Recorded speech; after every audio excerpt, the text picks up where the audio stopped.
नमस्कार. ओम शांती. वर्षत सकळ मंगळी ईश्वर निष्ठांची मांदियाळी अनवरत भूमंडळी भेटतू भूता.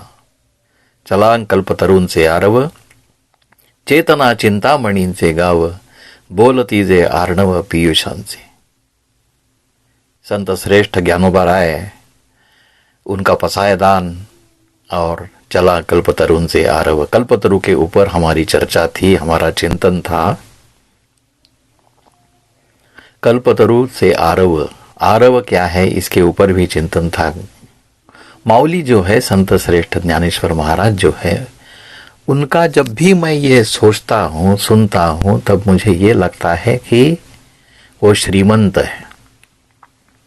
श्रीमंत किसको कहते हैं? जो बहुत रिच है, जो खुद छोटी नहीं सोचते, बहुत बड़ी सोचते हैं. देना, सोचना, सब कुछ उनका अनलिमिटेड है, अनगिनत है, बड़ा है. तो क्या सोचते हैं? एक कल्पतरु नहीं, दो कल्पतरु नहीं, है पूरा बगीचा आरव. जब मैं आरव के शब्द के ऊपर जब चिंतन करता था, तब मुझे एक्चुअली पसायदान में 3 शब्द जो है माउली ने यूज किए हैं, बहुत अच्छे लगते हैं, आकर्षक लगते हैं. और मुझे ये लगा कि इसके ऊपर भी हमें थोड़ा ज्यादा चिंतन करें. पहला शब्द था मांदियाड़ी, ईश्वर निष्ठांची मांदियाड़ी. ईश्वर निष्ठ कौन है ये भी हमने देखा. ये मांदियाड़ी शब्द जो है, मांदियाड़ी मीन समुदाय, इसका मतलब है समुदाय, ईश्वर निष्ठ लोगों का समुदाय. फिर भी समुदाय और मांदियाड़ी में कितना फर्क है. समुदाय कभी कभी भीड़ के लिए भी हम समुदाय यूज करते हैं, और आदमी वही है, संख्या उतनी ही है, लेकिन जब भीड़ शब्द का प्रयोग करते हैं, समुदाय शब्द का प्रयोग करते हैं, तब कहीं ना कहीं शिस्त नहीं है, डिसिप्लिन नहीं है, अनडिसिप्लिन्ड हो जाता है. हम देखते हैं ना, भीड़ कभी कभी ज्यादा हो जाती है, बेकाबू हो जाती है, तो गड़बड़ हो जाती है. लेकिन ये मांदियाड़ी, ये मांदियाड़ी शब्द जो है, सब अपने सामने, नजरों के सामने, दृष्टि के सामने चित्र तैयार है. ऐसे ईश्वर निष्ठ लोग हैं, सब शिस्तबद्ध है, शिस्त प्रिय है, और एक ही लाइन पे, एक ही कतार में बहुत शिस्तपूर्ण से, बहुत सभ्यता पूर्वक, बहुत प्रेम पूर्वक, आदर पूर्वक आ रहे हैं. किसके लिए? लोक कल्याण के लिए. यह सृष्टि का कल्याण हो, जगत का कल्याण हो, इसके लिए एक नहीं, दो नहीं, मांदियाड़ी, ईश्वरनिष्ठ लोगों की मांदियाड़ी आ गई है. और ये ईश्वरनिष्ठ लोग हैं, कैसे हैं, उनका वर्णन माउली करते हैं कि ये कल्पतरु, चला कल्पतरुन से आरव. अभी ये देखिए, आरव जो है वो भी मुझे बहुत अच्छा लगता है. आरव, उसके लिए कोई दूसरा शब्द ही मन को जचता नहीं. मराठी में कहते हैं, जब आम का बगीचा होता है उसको आमराई कहते हैं मराठी में.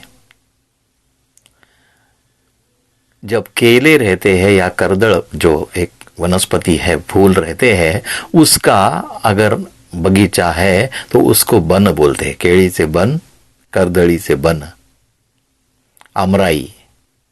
फिर फूल रहते हैं तो उनको बगीचा कहते हैं. लेकिन यहां तो कल्पतरु है, झाड़ है, छोटे छोटे पौधे नहीं है, झाड़ है.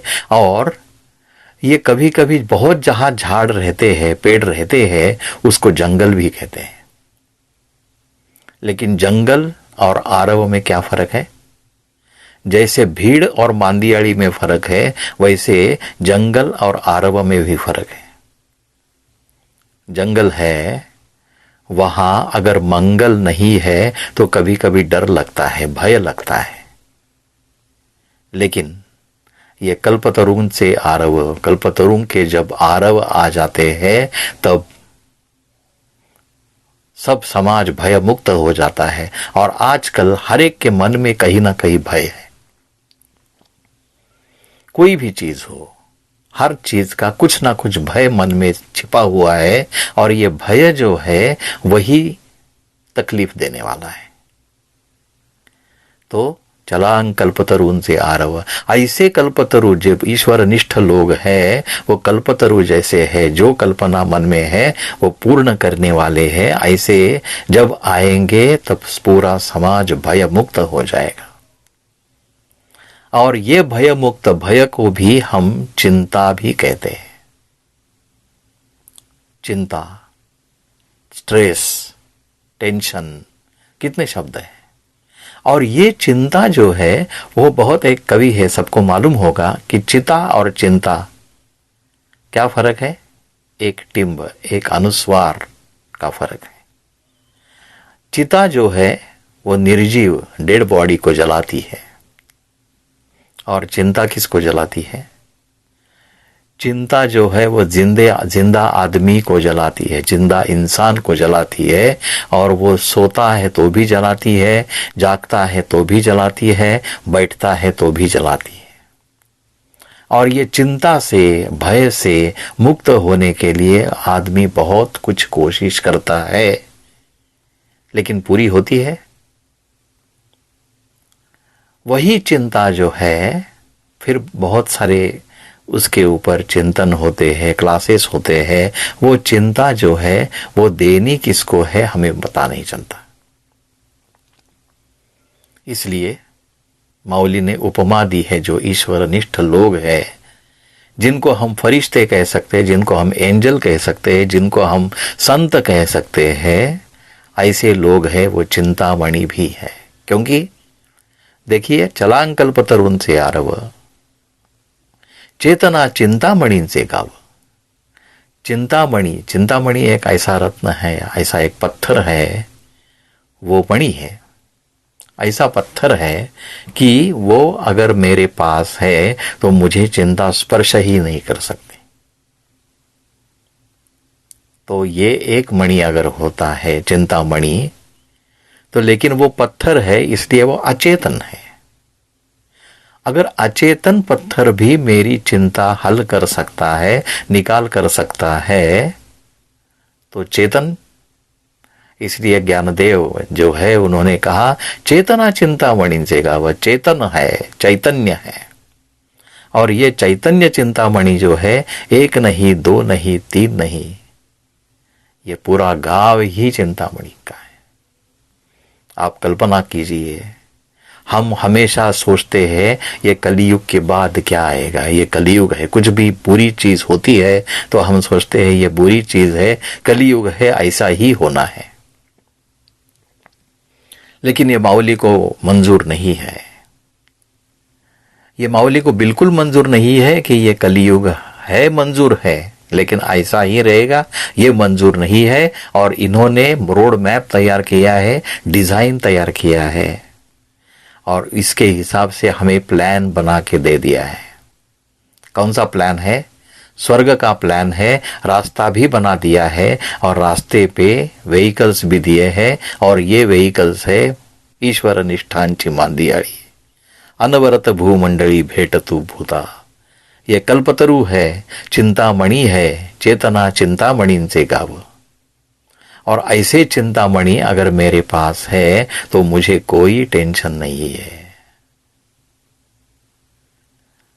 श्री स्वामी समर्थ, इनका काफी फेमस स्लोगन है, भिऊ नकोस मी तुझा पाठीशी आहे। ब्रह्मा कुमारीज में भी कहते हैं, चिंता मत करो मैं बैठा हूं।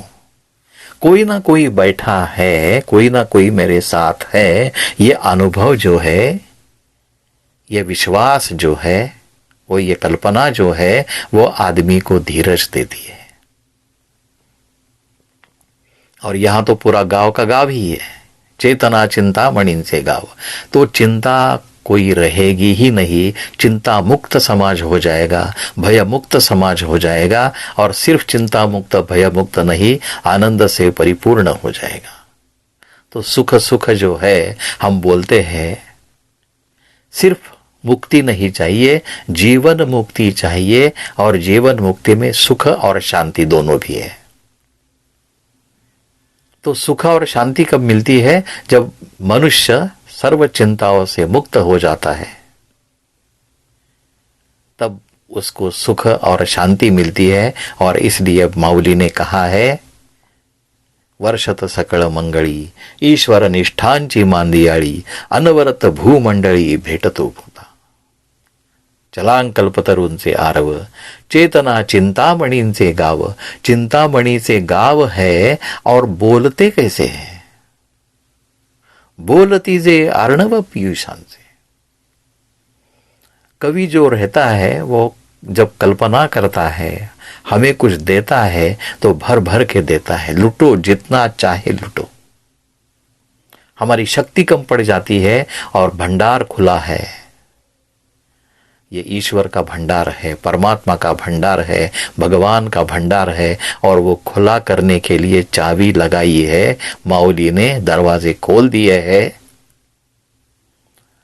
आपको कल्पतरु चाहिए, पूरा आरव बगीचा आपके सामने हाजिर है। आपको ईश्वर निष्ठ संत मंडली चाहिए तो पूरी मांदियाड़ी आपके सामने खड़ी है। आपको चिंता है, कोई चिंता करने की जरूरत नहीं है। एक चिंतामणि नहीं, दो चिंतामणि नहीं, पूरा चिंतामणि का गांव भी आपके पास है।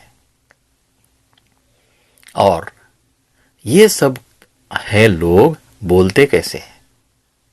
बोलना जो है, हमारी वाचा जो है, हमारे शब्द जो है, वो कैसे होने चाहिए, क्योंकि शब्दों का बहुत महत्व है। और माऊली ने इसलिए उपमा दी है, बोलती जे आर्णव पीयूषांचे। ये बोलती जे आर्णव पीयूषांचे, बोलना कैसे है, आर्णव क्या है, पीयूष क्या है, उसके बारे में हम चिंतन करेंगे अगले एपिसोड में। तब तक के लिए आज्ञा दीजिए। धन्यवाद। ओम शांति।